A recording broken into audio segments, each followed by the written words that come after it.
Hello students, this is Divyaman Singh Rathore back with another video.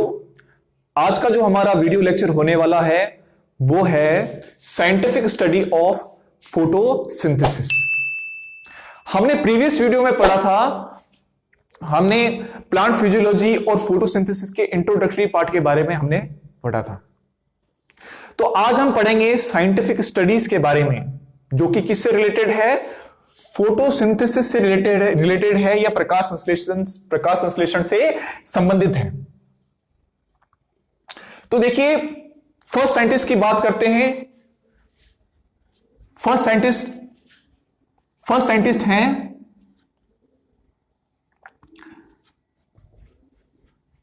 Stephen हेल्स।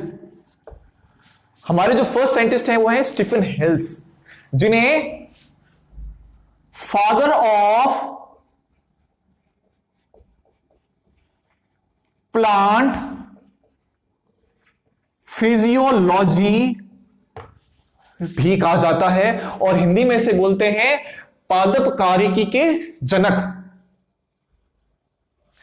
और इनको pioneer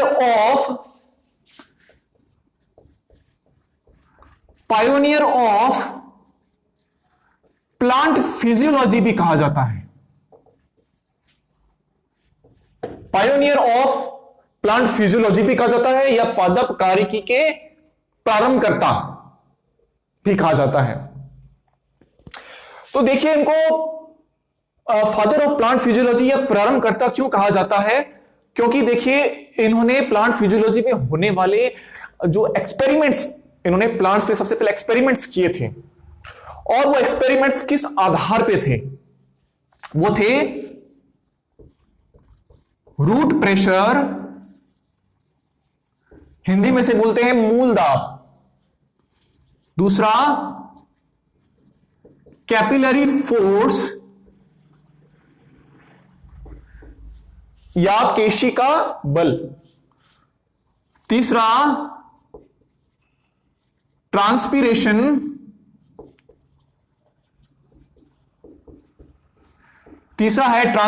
rate या वाष्पोत्सर्जन दर। और जो चौथा है वो है एसेंट ऑफ शेप या रसारोहण। ये इन्होंने प्लांट्स पर ये एक्सपेरिमेंट्स किए थे।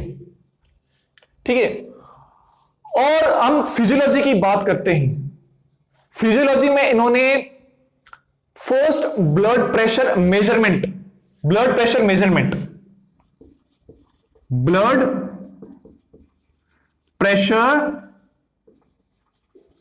मेजरमेंट भी इन्होंने ही किया था। चलो, ये बात होगी स्टीफन हेल्स की। अब हम अगले साइंटिस्ट की तरफ बढ़ते हैं। अब हमारा जो अगले वैज्ञानिक हैं या जो अगले साइंटिस्ट हैं वो है जोसेफ प्रिस्टले।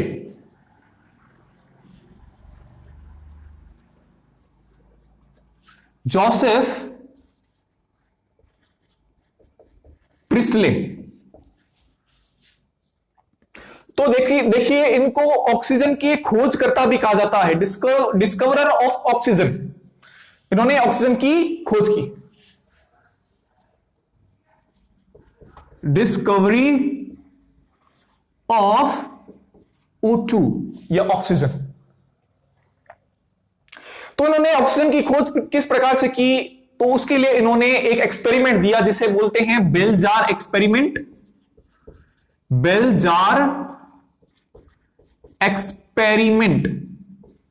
ये बेल जार एक्सपेरिमेंट किसने दिया? जोसेफ प्रिस्टले ने दिया। एक प्योर गैस की खोज की। इसके बारे में हम डिस्कस करते हैं। तो देखिए, बेल जार इस प्रकार से कांच का होता है बना हुआ, और इसके अंदर उन्होंने क्या लिया? फर्स्ट इन्होंने एक बर्निंग कैंडल ली और एक माउस। ये क्या है? एक माउस। और ये क्या है, एक बर्निंग कैंडल। अब ये क्या है, ये जो बेल जार है इसके अंदर जो एयर है वो अंदर से बाहर नहीं जा सकती है, ना ही बाहर से अंदर आ सकती है, इंसुलेटेड है ये। ओके, तो अब होगा क्या, कुछ समय बाद उन्होंने ऑब्जर्व किया, या आफ्टर सम टाइम उन्होंने ऑब्जर्व किया कि जो ये माउस है वो क्या हो जाता है, डेथ या मर जाता है ड्यू टू सफोकेशन। तो सफोकेशन होगा इसके अंदर क्योंकि इसके अंदर लिमिटेड एयर है, या अपन कह सकते हैं ऑक्सीजन है, लिमिटेड ऑक्सीजन है इसके अंदर। तो उस वजह से इस माउस की क्या हो जाती है, डेथ हो जाती है, और ये जो बर्निंग कैंडल क्या हो जाती है, ये बुझ जाती है। तो ये फर्स्ट कंडीशन बनाई इन्होंने। सेकंड कंडीशन देखिए, वही सेम बेल जार लिया,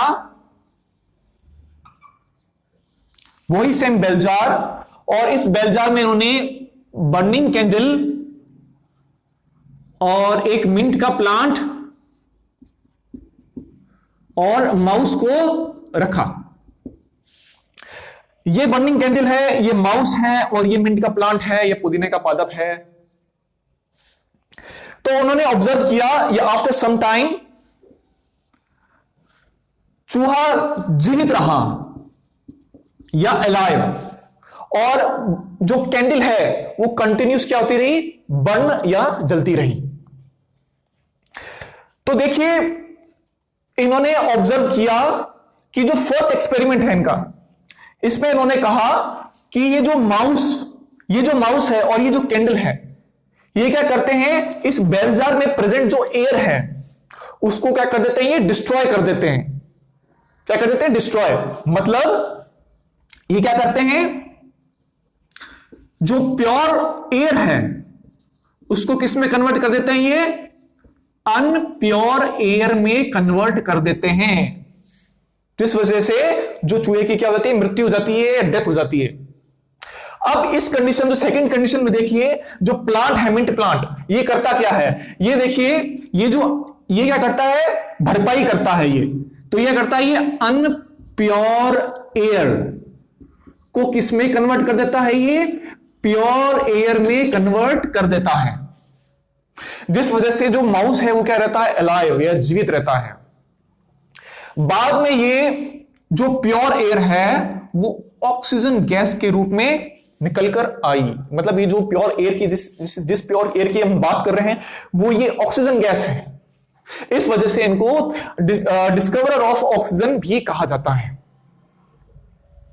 इसी प्रकार से इन्होंने एक्सचेंज ऑफ गैसेस के बारे में भी बताया। जैसे जो प्लांट है, प्लांट में क्या होगा, फोटोसिंथेसिस होगा, तो फोटोसिंथेसिस से क्या रिलीज होगी, ऑक्सीजन गैस रिलीज होगी। और माउस क्या करेगा, रेस्पिरेशन से इसमें CO2 कार्बन डाइऑक्साइड रिलीज होगी। अभी कार्बन डाइऑक्साइड कौन यूज में ले लेगा, प्लांट ले लेगा फोटोसिंथेसिस के लिए, और ये जो ऑक्सीजन है वो कौन यूज में ले लेगा, माउस फॉर रेस्पिरेशन के लिए। ठीक है, तो ये एक्सचेंज ऑफ गैसेस के बारे में भी जोसेफ प्रिस्टले ने सर्वप्रथम बताया। अब देखिए हमारे जो तीसरे साइंटिस्ट है, ये तो थर्ड साइंटिस्ट है, वो कौन है, जॉन एंजनहाउस। तो देखिए इन्होंने क्या बताया, इन्होंने बताया लाइट की प्रेजेंस में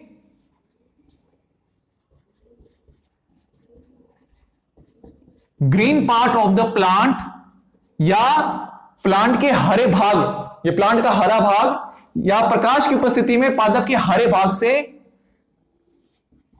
ऑक्सीजन गैस रिलीज होती है। ठीक है, तो इसके लिए उन्होंने एक एक्सपेरिमेंट किया, और वो एक्सपेरिमेंट उन्होंने एक जलोदभिद पादप या हाइड्रोफाइट प्लांट पर किया। किस पर किया इन्होंने, हाइड्रोफाइट प्लांट या एक जलोदभिद पादप पर किया। तो उन्होंने दो कंडीशन के अंदर इसको रखा। फर्स्ट कंडीशन में उन्होंने लाइट की प्रेजेंस में रखा। जैसे मान लीजिए एक हाइड्रोफाइट प्लांट है और ये लाइट कंडीशन, इसको लाइट मिल रही है प्रॉपर, है ना। तो अब क्या होगा, इस कंडीशन के अंदर जो हाइड्रोफाइट प्लांट की ग्रीन पार्ट में बबल फॉर्मेशन होना चालू हो जाएगा। ये जो बबल फॉर्मेशन किस वजह से हो रहा है, ये ऑक्सीजन गैस के ऑक्सीजन गैस की वजह से हो रहा है बबल फॉर्मेशन। तो लाइट की प्रेजेंस में क्या होगा, ग्रीन पार्ट पर बबल फॉर्मेशन होगा, और वो किस वजह से, ये बबल फॉर्मेशन किस वजह से हो रहा है, ऑक्सीजन गैस की प्रेजेंस में, ऑक्सीजन गैस की वजह से हो रहा है। फिर दूसरी कंडीशन उन्होंने क्या बनाई, डार्क कंडीशन। डार्क कंडीशन, तो डार्क कंडीशन में देखिए ये हाइड्रोफाइट प्लांट है, ये जलोदीप पादप है, और कंडीशन कौन सी है, डार्क या अंधकार कंडीशन है। तो अब क्या होगा, बबल फॉर्मेशन या नो बबल फॉर्मेशन, या बुलबुलों का निर्माण नहीं होगा, जिसे इन्होंने बताया जब किसी हाइड्रोफाइट प्लांट को लाइट की प्रेजेंस में रखते हैं तो उसके ग्रीन पार्ट की तरफ बबल फॉर्मेशन होता है। ठीक है, क्या होता है, बबल फॉर्मेशन। और ये बबल फॉर्मेशन किस वजह से हो रहा है, ये ऑक्सीजन गैस की वजह से हो रहा है। जब इस प्लांट को डार्क कंडीशन के अंदर रखते हैं तो क्या होता है, नो बबल फॉर्मेशन, मतलब ऑक्सीजन गैस रिलीज नहीं हो रही है। इससे ये इंडिकेट होता है लाइट की प्रेजेंस में प्लांट के हरे भाग से या ग्रीन पार्ट से ऑक्सीजन गैस रिलीज होती है। इस बारे में सबसे पहले जॉन इंजनहाउस ने बताया। अब देखिए जो नेक्स्ट साइंटिस्ट है हमारे, वो हैं de Saussure. De Saussure, fourth scientist.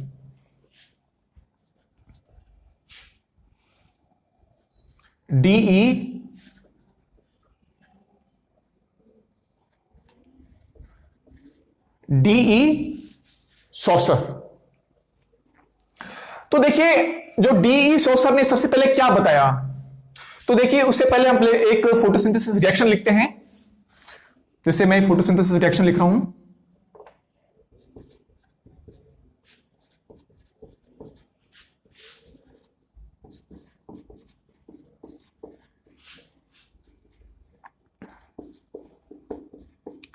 ये कोई एक फोटोसिंथेसिस रिएक्शन है। तो उन्होंने बताया कि अगर मीडियम में कार्बन डाइऑक्साइड प्रेजेंट है तभी ऑक्सीजन गैस क्या होगी, रिलीज होगी। ठीक है, इन्होंने बताया presence of carbon dioxide is necessary for releasing of oxygen, या कार्बन डाइऑक्साइड की उपस्थिति की वजह से ही ऑक्सीजन गैस रिलीज होती है। ठीक है, अगर मीडियम में कार्बन डाइऑक्साइड प्रेजेंट है तो ही ऑक्सीजन गैस रिलीज होगी। ठीक है, कार्बन डाइऑक्साइड का एब्जॉर्ब और ऑक्सीजन का रिलीज होना, ये बताया इन्होंने सबसे पहले। ठीक है, और उन्होंने ये बताया ये जो रिलीज ऑक्सीजन है वो कहां से आती है, कार्बन डाइऑक्साइड से आती है।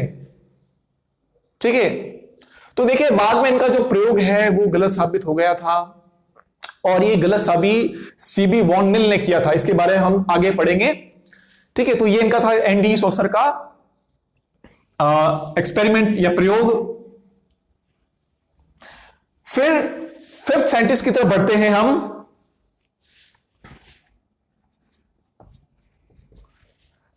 फिफ्थ साइंटिस्ट हैं पेलेंटियर एंड केवेंट्यू।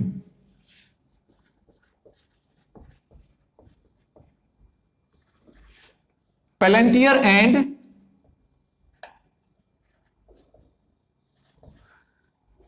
एंड केवेंट्यू। तो देखिए पेलेंटियर और केवेंट्यू, पेलेंटियर एंड केवेंट्यू, तो इन्होंने सबसे पहले क्लोरोफिल की डिस्कवरी की।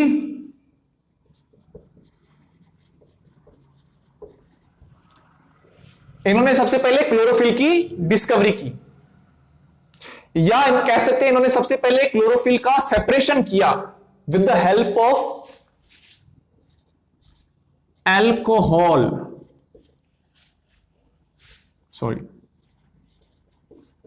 With the help of alcohol, या अल्कोहल की सहायता से इन्होंने सबसे पहले क्लोरोफिल का क्या किया, सेपरेशन किया। इस वजह से, और क्लोरोफिल नाम भी इन्होंने ही दिया था। ठीक है, डिस्कवरर भी है ये, और जो नेम क्लोरोफिल जो नाम है वो पेलेंटियर और केवेंट्यू ने ही दिया था। अब नेक्स्ट साइंटिस्ट में आगे बढ़ते हैं हम। हमारे जो सिक्स्थ साइंटिस्ट हैं वो है Robert mayor.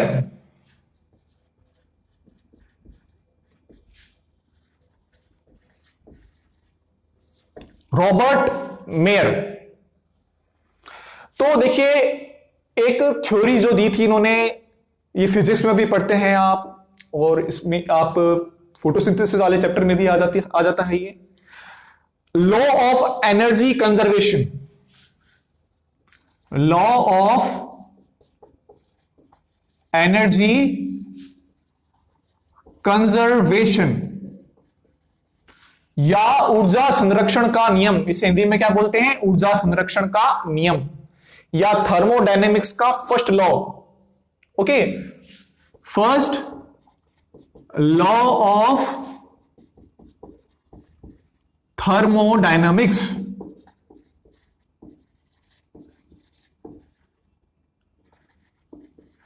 First law of thermodynamics.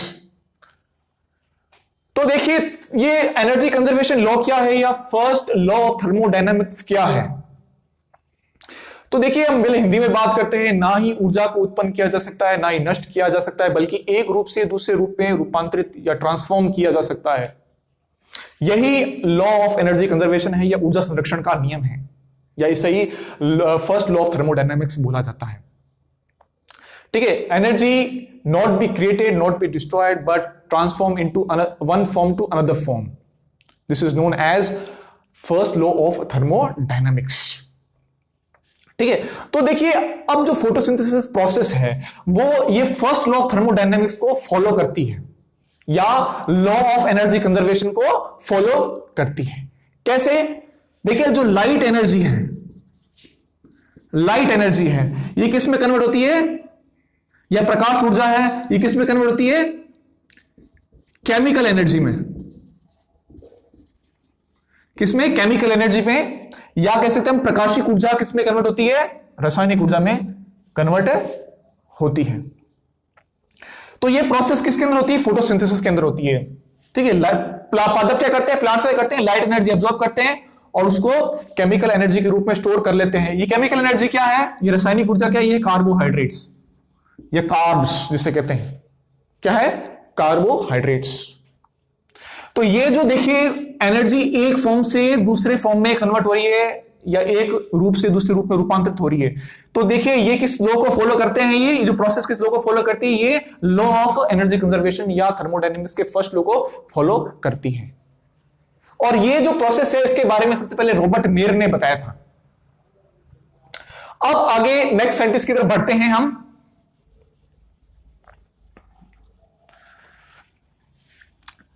Next scientist है जूलियस वॉन सैच, हमारे seventh, Julius von Sachs. Julius von Sachs. अब देखिए इन्होंने क्या बताया, इन्होंने बताया जो ग्लूकोज है, ग्लूकोज किस फॉर्म में स्टोर रहती है, स्टार्च। ठीक है, ग्लूकोज किस फॉर्म में स्टोर रहती है, स्टार्च के फॉर्म में स्टोर रहती है। और ये ग्लूकोज बनती कैसे है, ये बनती किससे है, ये फोटोसिंथेसिस से, फोटोसिंथेसिस से इस ग्लूकोज का फॉर्मेशन होता है, जिसके फलस्वरूप प्लांट में क्या होती है, ग्रोथ पॉसिबल हो पाती है। प्लांट में क्या होगा, फोटोसिंथेसिस। फोटोसिंथेसिस क्यों होगा प्लांट के अंदर, क्योंकि प्लांट्स के अंदर क्या होते हैं, क्लोरोफिल। क्या होते हैं, क्लोरोफिल होते हैं। और ये क्लोरोफिल कहां होते हैं, ये क्लोरोप्लास्ट में होते हैं। ये क्लोरोफिल कहां होते हैं, क्लोरोप्लास्ट में होते हैं। ठीक है, और इससे क्या होगा, फोटोसिंथेसिस प्रोसेस होगी और ग्लूकोज फॉर्मेशन होगा, और ग्लूकोज स्टार्च के रूप में प्लांट के अंदर स्टोर रहेगी, और जिस वजह से प्लांट के अंदर ग्रोथ पॉसिबल हो पाएगी। तो इसके बारे में जूलियस वॉन सैच ने बताया था। ये जो प्रोसेस है, ये जो क्राइटेरिया है, ये जूलियस वॉन सैच ने बताया था। ठीक है, ग्लूकोज का स्टार्च में स्टोर होना, फूड फॉर्मेशन होगा तभी प्लांट के अंदर ग्रोथ होगी। तो ये जो पूरा क्राइटेरिया है ये जूलियस वॉन सेस ने बताया था। अब देखिए नेक्स्ट हम साइंटिस्ट की बात करते हैं, जो हमारा 8th साइंटिस्ट है, 8 नंबर, वो है टी.डब्ल्यू. एंजलमैन। टी.डब्ल्यू. एंजलमैन। टी.डब्ल्यू. एंजलमैन। तो देखिए इन्होंने सबसे पहले एक्शन स्पेक्ट्रम, एक्टिव स्पेक्ट्रम या फिर एक्शन स्पेक्ट्रम, एक्टिव स्पेक्ट्रम की खोज की थी, यह सक्रिय स्पेक्ट्रम की खोज की थी। हिंदी में से बोलते हैं सक्रिय स्पेक्ट्रम। तो इस सक्रिय स्पेक्ट्रम से 2 कलर सामने आए, एक ब्लू कलर या ब्लू लाइट और दूसरी का थी red light. First blue light और सेकंड रेड लाइट, नीला प्रकाश या लाल प्रकाश। ये 2 कलर्ड लाइट सामने आई, किसके फलस्वरूप? एक्टिव स्पेक्ट्रम एक्सपेरिमेंट के फलस्वरूप। और ये एक्सपेरिमेंट किसने किया था? टी.डब्ल्यू. एंजलमैन ने किया था। तो ये दोनों लाइट क्या है? ये इफेक्टिव लाइट हैं, इफेक्टिव लाइट फॉर फोटोसिंथेसिस। ये क्या है? इफेक्टिव लाइट है, ठीक है, फॉर फोटोसिंथेसिस, प्रकाश संश्लेषण के लिए क्या है? सबसे प्रभावी प्रकाश है। क्या है? सबसे प्रभावी है। तो देखिए इनका एक्सपेरिमेंट के बारे में बात करते हैं हम। इनका एक्सपेरिमेंट क्या था? तो उन्होंने प्रिज्म की सहायता से, एक प्रिज्म लिया, एक प्रिज्म की सहायता से उन्होंने किसी प्रकाश, इंसिडेंट लाइट या प्रकाश, ये प्रकाश कौन सी है? विजिबल है, ये विजिबल लाइट है। क्या है ये? दृश्य प्रकाश को किसी प्रिज्म पे डाला और ये जो प्रकाश है, ये जो लाइट है, ये जो लाइट है ये अपने स्पेक्ट्रोमिक कंपोनेंट्स में क्या हो जाएगा? डिवाइड हो जाएगा। किसमें डिवाइड होगा? ये अपने स्पेक्ट्रोमिक कंपोनेंट्स के अंदर, इस प्रकार से। तो देखिए इसके स्पेक्ट्रोमिक कंपोनेंट्स क्या होते हैं? विजिबल लाइट के या दृश्य प्रकाश के। ये आपने छोटी क्लासेस में पढ़ा होगा, VIBGYOR, VIBGYOR. Violet, indigo, blue, green, yellow, orange और रेड, ठीक है। तो ये क्या है? इसके विजिबल लाइट के कंपोनेंट्स हैं। ये क्या है? ये कंपोनेंट्स। तो ये देखिए इस प्रकार से ये क्या हो जाएगा? जो विजिबल लाइट है अपने स्पेक्ट्रोमिक कंपोनेंट्स में क्या हो जाएगी? डिवाइड हो जाएगी। और इन्होंने क्या किया? एक एल्गी ली, या एल्गल फिलामेंट लिया। ये क्या है? एक एल्गल फिलामेंट है। ये एल्गल फिलामेंट किसका था? क्लेडोफोर, क्लेडोफोर एल्गी या क्लेडोफोर एल्गी का फिलामेंट या शैवाल का फिलामेंट। अब इन्होंने क्या किया? इन स्पेक्ट्रोमिक कंपोनेंट्स को उन्होंने किसी एल्गल फिलामेंट पे डाला और ये जो एल्गल फिलामेंट है उसको इन्होंने, एक बैक्टीरिया थे जिसका नाम है ऑक्सी बैक्टीरिया, उसके सस्पेंशन में इन्होंने इसे रखा। जिस प्रकार से देखिए ये बहुत सारे जो डॉटेड लाइंस हैं, मैं बता रहा हूं, ये पॉइंट्स हैं, ये क्या है? ऑक्सी बैक्टीरिया हैं बहुत सारे। ये क्या है? Oxy bacteria.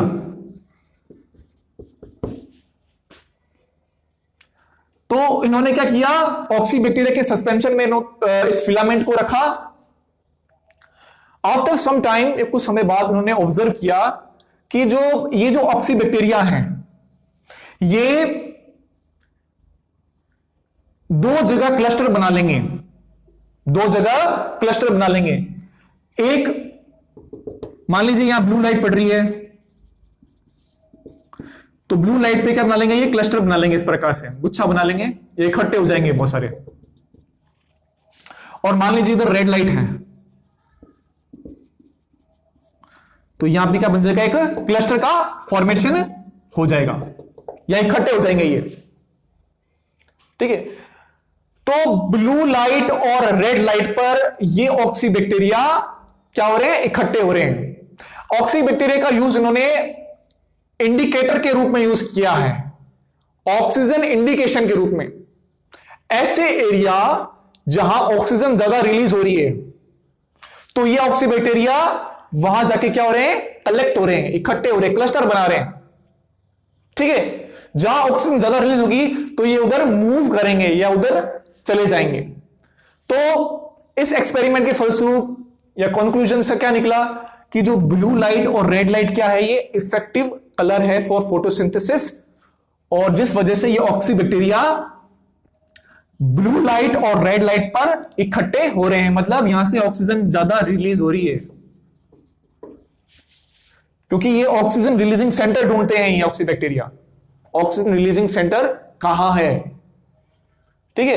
तो इस वजह से दो इफेक्टिव कलर सामने आए, फोटोसिंथेटिक इफेक्टिव कलर्स, जो कि कौन थे, एक ब्लू लाइट थी और एक रेड लाइट, नीला प्रकाश और लाल प्रकाश। तो इसके ये पूरा जो experiment, whole experiment was done by TW Engelmann. Okay, अब नेक्स्ट साइंटिस्ट की तरफ हम बढ़ते हैं।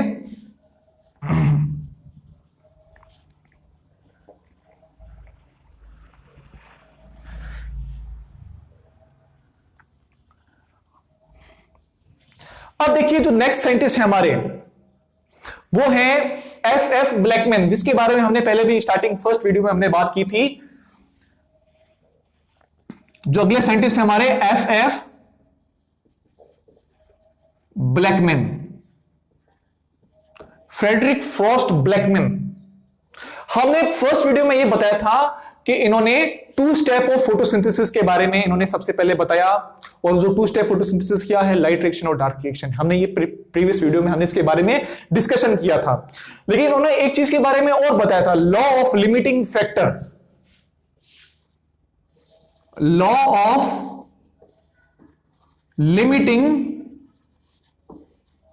फैक्टर या सीमाकारी नियम। ठीक है, ये जो सीमाकारी नियम है, ये या लॉ ऑफ लिमिटिंग फैक्टर है, ये किसने दिया था, ब्लैकमैन ने दिया था। ऐसे फैक्टर या ऐसे कारक जो कि कम कंसंट्रेशन में मौजूद है, तो जो रेट ऑफ रिएक्शन है वो उन पर डिपेंडेंट होती है। ठीक है, the whole process is dependent on limited factor. ठीक है, जिस प्रकार से हम बात करते हैं किसी फोटोसिंथेसिस प्रोसेस या प्रकाश संश्लेषण प्रक्रिया में, जैसे मान लीजिए ये कोई प्रकाश संश्लेषण प्रक्रिया है,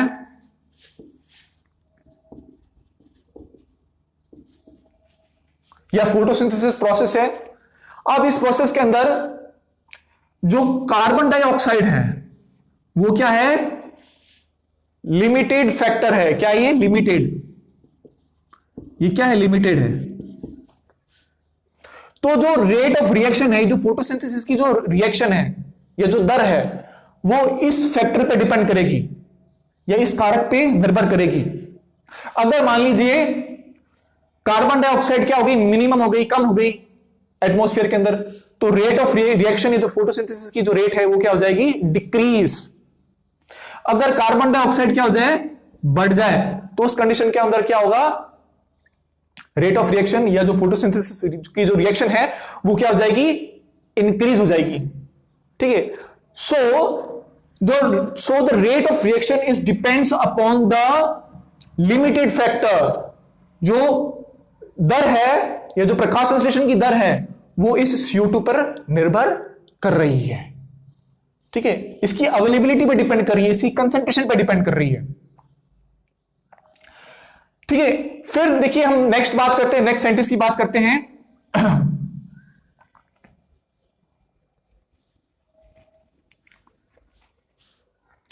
नेक्स्ट साइंटिस्ट है हमारे रॉबर्ट हिल।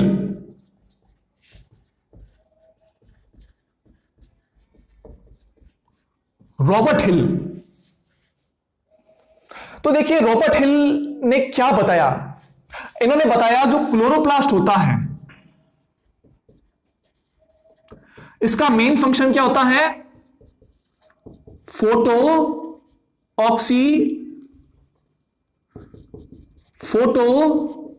ऑक्सीडेशन होता है। क्या होता है, फोटो ऑक्सीडेशन होता है, जिस वजह से क्या होता है, ऑक्सीजन गैस रिलीज होती है। ओके, तो देखिए या फोटो ऑक्सीडेशन हिंदी में से बोलते हैं प्रकाशीय ऑक्सीकरण। क्लोरोप्लास्ट का मुख्य कार्य क्या होता है? फोटो ऑक्सीकरण होता है, जिस वजह से ऑक्सीजन गैस रिलीज होती है। तो हम देखिए फोटो ऑक्सीडेशन की बात करते हैं। किसी वाटर का अगर हम फोटो ऑक्सीडेशन कराते हैं तो कैसा होता है ये? मान लीजिए लाइट की प्रेजेंस में हो रहा है ये, ध्यान रखना ये प्रोसेस है, किसी प्रेजेंस में फोटो नाम आ रहा है तो उसका मतलब क्या है? लाइट। ये लाइट की प्रेजेंस में ऑक्सीडेशन या लाइट की उपस्थिति में ऑक्सीकरण। जल है, वाटर है, तो इसका किस प्रकार से फोटो ऑक्सीडेशन होता है? देखिए ये 2 हाइड्रोजन आयन में टूट जाएगा, plus 2 electrons plus half oxygen. तो ये जो अभिक्रिया है ये क्या है? बैलेंस है, ठीक है। और अगर दो मॉलिक्यूल ले हो तो क्या होगा? 4 hydrogen plus 4 electrons plus 1 molecule oxygen का रिलीज हो जाएगा, ठीक है। तो ये जो प्रोसेस है ये लाइट की प्रेजेंस में हो रही है, ये प्रोसेस क्या कहलाती है? फोटो ऑक्सीडेशन कहलाती है। तो बात करते हैं हम, रॉबर्ट हिल ने क्या बताया? इन्होंने बताया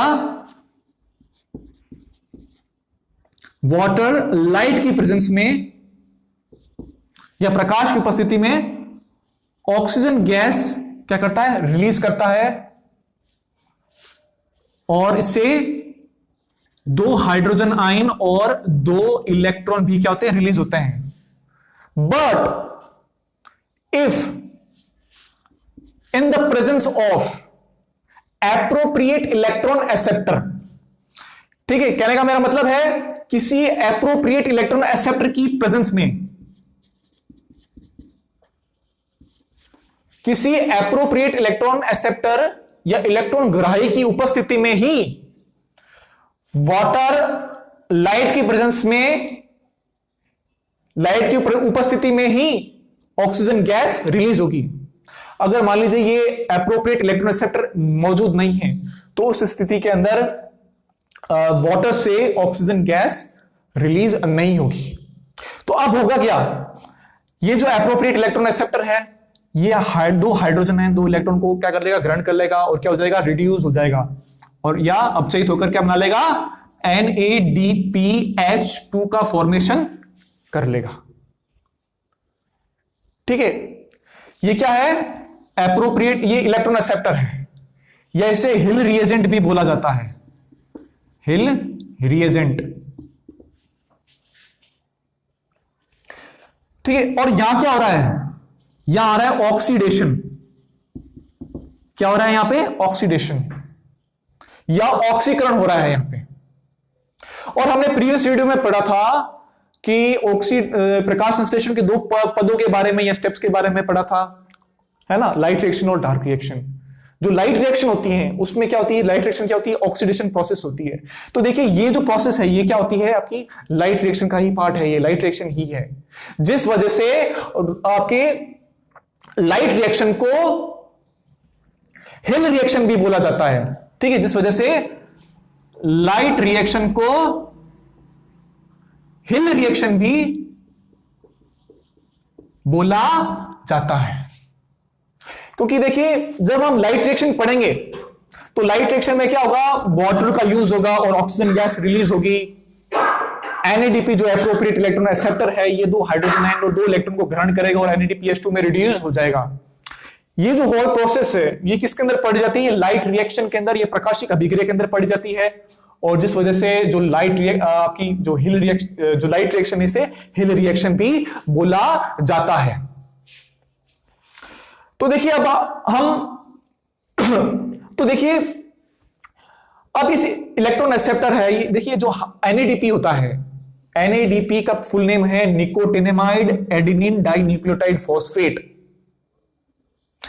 ठीक है। अब इस हिल रिएजेंट की जगह कोई और इलेक्ट्रॉन एक्सेप्टर आ जाए, जैसे DCPIP डाइक्लोरोफिनॉल इंडोफिनॉल ये आ जाए, या फेरिसाइनाइड आ जाए,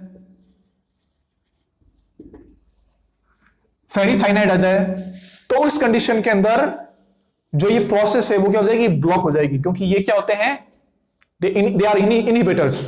ये क्या होते हैं? निरोधक हैं। ये क्या करते हैं? लाइट रिएक्शन को क्या कर देंगे? रोक देंगे, ठीक है। अब हम अगले साइंटिस्ट के बारे में बात करते हैं।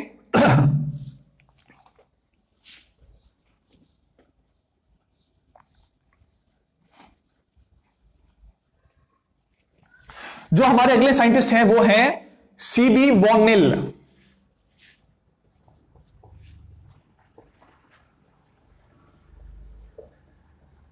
सीबी वॉर्नेल। तो देखिए, हमने सॉसर की बात की थी। सॉसर ने क्या बताया कि जो कार्बन डाइऑक्साइड से ही ऑक्सीजन गैस रिलीज होती है, लेकिन इन्होंने इसे गलत प्रूफ किया बाय देयर ओन एक्सपेरिमेंट्स। तो इन्होंने अपना एक्सपेरिमेंट किस पे किया? सल्फर बैक्टीरिया पर किया था इन्होंने अपना एक्सपेरिमेंट। कैसे? देखिए, carbon dioxide 6CO2 plus 12H2S 6H12O6 plus 12 sulfur molecules plus H2O 6H2O plus 6H2O। तो देखिए, इन्होंने सबसे पहले अपना प्रयोग किस पे किया? सल्फर बैक्टीरिया पर, ठीक है। और इस सल्फर बैक्टीरिया को उन्होंने H2S गैस प्रोवाइड कराई। अब ये H2S गैस से उन्होंने ऑब्जर्व किया कि जो H2S गैस प्रोवाइड कराने पर 12 सल्फर के मॉलिक्यूल रिलीज हो रहे हैं, जिस वजह से इन्होंने ये बताया कि ये जो सल्फर के मॉलिक्यूल्स ये कहां से आ रहे हैं? ये जो 12 सल्फर के मॉलिक्यूल्स हैं, ये जो 12 सल्फर हैं, ये कहां से आ रहे हैं? ये H2S गैस से रिलीज हो रहे हैं।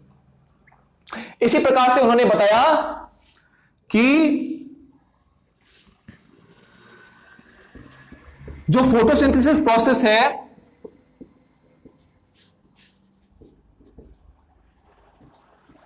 जो फोटोसिंथेसिस प्रोसेस है, उसमें जो रिलीज ऑक्सीजन है वो कहां से आती है? रिलीज ऑक्सीजन कहां से आती है? वाटर से आती है, ठीक है। तो इन्होंने अपने प्रयोगों के द्वारा सिद्ध किया कि जो रिलीज ऑक्सीजन है वो वाटर से आती है, ठीक है। और इन्होंने जो जीवाणु है उससे सल्फर गैस प्रोवाइड करा के ये सिद्ध कर दिया कि जो रिलीज ऑक्सीजन है वो कहां से आती है? वाटर से आती है। अब देखिए, हमारे जो लास्ट साइंटिस्ट हैं उनके बारे में बात करते हैं।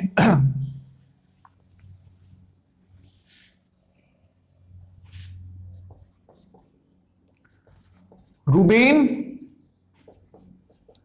कामेन एंड हासिद।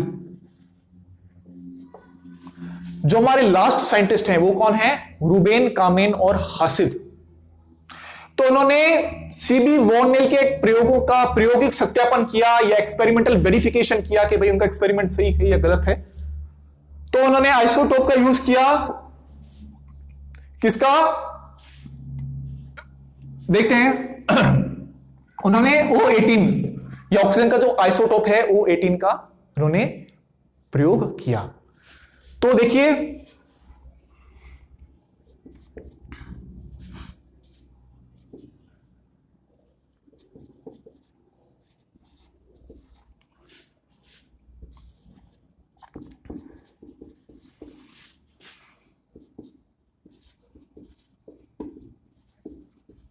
तो ये क्या प्रकाश संश्लेषण प्रक्रिया है? ये फोटोसिंथेसिस प्रोसेस है। तो उन्होंने ऑब्जर्व किया कि जो ये रिलीज होने वाला जो ऑक्सीजन का जो आइसोटोप है वो कहां से आ रहा है?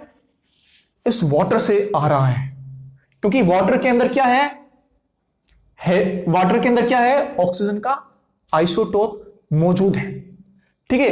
तो ये रिलीज होने वाली ऑक्सीजन का आइसोटोप कहां से आ रहा है? ये वाटर से आ रहा है, ठीक है। तो ये क्या था? एक एक्सपेरिमेंटल वेरिफिकेशन था या प्रायोगिक सत्यापन था। किसका? सीबी वॉर्नेल के प्रयोगों का, ठीक है। तो आज के लिए बस इतना ही है। ये आज का जो टॉपिक था हमारा वो साइंटिफिक स्टडीज थी फोटोसिंथेसिस से रिलेटेड। और आशा करता हूं आपको ये वीडियो अच्छी लगी हो। तो अगर आपको वीडियो अच्छी लगे तो वीडियो को लाइक करो, चैनल को सब्सक्राइब करो, वीडियो को शेयर करो, नीचे दिए गए बेल आइकन पर क्लिक करो। Okay, thank you.